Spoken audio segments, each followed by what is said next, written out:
Assalamualaikum warahmatullahi wabarakatuh. Selamat siang adik-adik. Kita lanjutkan kembali chapter kedua kita, yaitu mengenai marketing mix, price, dan place.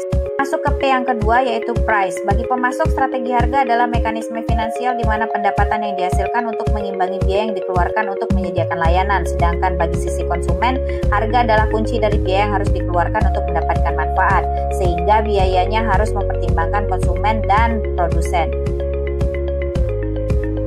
Keputusan pembelian yang dilakukan konsumen didasarkan pada anggapan harga dan berapa harga aktual yang konsumen pertimbangkan, bukan pada harga yang dinyatakan pemasar.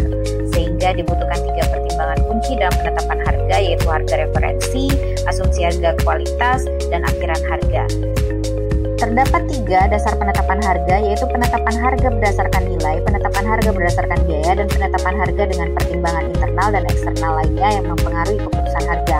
Penetapan harga berdasarkan nilai itu berdasarkan persepsi konsumen atau pembeli. Penetapan harga berdasarkan biaya itu berdasarkan biaya produksi, distribusi, dan penjualan produk. Sekarang kita masuk ke marketing mix yang ketiga, yaitu place. Place atau lokasi menyangkut aktivitas perusahaan untuk membuat suatu produk tersedia bagi target konsumen. Sebagian besar produsen tidak menjual barang mereka kepada pengguna akhir secara langsung, tapi menggunakan saluran perantara.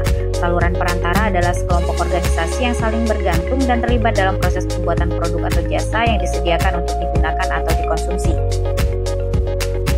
Untuk produk industri manufaktur, place diartikan sebagai saluran distribusi, sedangkan untuk produk industri jasa, place diartikan sebagai tempat pelayanan jasa. Lokasi berhubungan dengan keputusan yang dibuat oleh perusahaan mengenai di mana operasi dan stafnya ditempatkan. Yang paling penting dari lokasi adalah tipe dan tingkat interaksi yang terlibat. Saluran distribusi tidak bersifat statis dan sistem saluran baru terus berkembang. Sistem saluran tersebut dapat vertikal, horizontal, dan multi saluran. Mari kita lihat satu persatu dari sistem saluran pemasaran ini. Sistem pemasaran yang pertama adalah sistem pemasaran vertikal, meliputi produsen, pedagang grosir, dan pengecer yang bertindak sebagai satu sistem terpadu.